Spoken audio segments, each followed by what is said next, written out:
আগস্টের পরে অনেক গ্রুপ পেশা ক্যাডার তাদের সাথে আমাদের বৈঠক হয়েছে।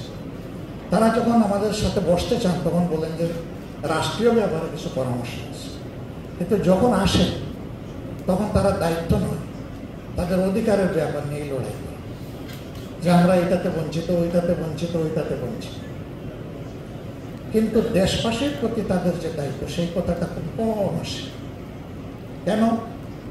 আমাদের এই ছোট ভাই বলেছে যে সবাই আমাকে নিয়ে চিন্তা করে, আমি থেকে শুরু, আমি আছে তো আমার দল আছে, আমার দল আছে তো আমার দেশ আছে।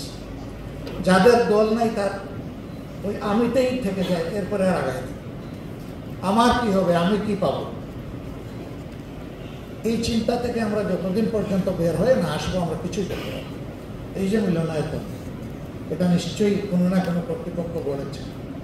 এখানে হয়তো বা সরকারি বেসরকারি বহু এইড আছে, থাকতে পারে, নাও থাকতে পারে, কিন্তু রাস্তা তার আশপাশের যোগাযোগ ব্যবস্থা সেটা কার টাকা?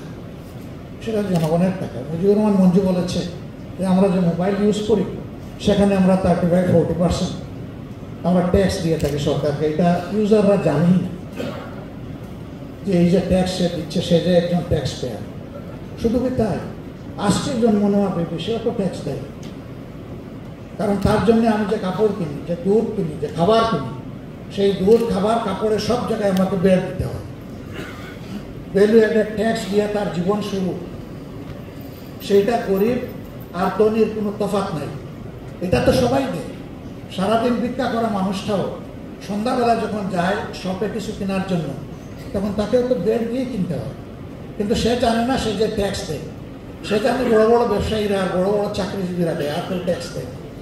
সেও যে একজন ট্যাক্স পেয়ার এটা সে জানে।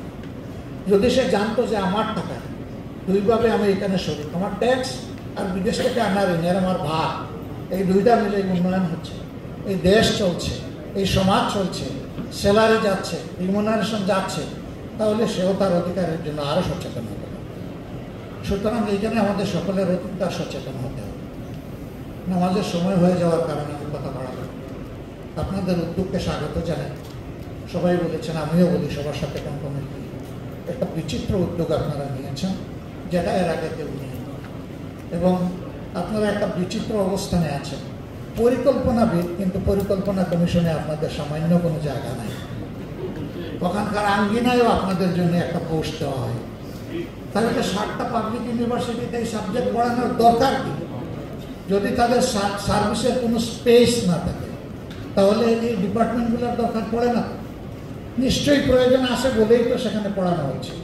তো প্রয়োজনের খাতিরে যেখানে প্রত্যেকটা মানুষের পিছনে ইনভেস্টমেন্ট হচ্ছে, রাষ্ট্রের, জনগণের, তার পিতামাতা, সেখানে সেই ইনভেস্টমেন্টটাকে মূল্যায়ন করুন, তাদেরকে তাদের জায়গায় কাজ করতে দিন।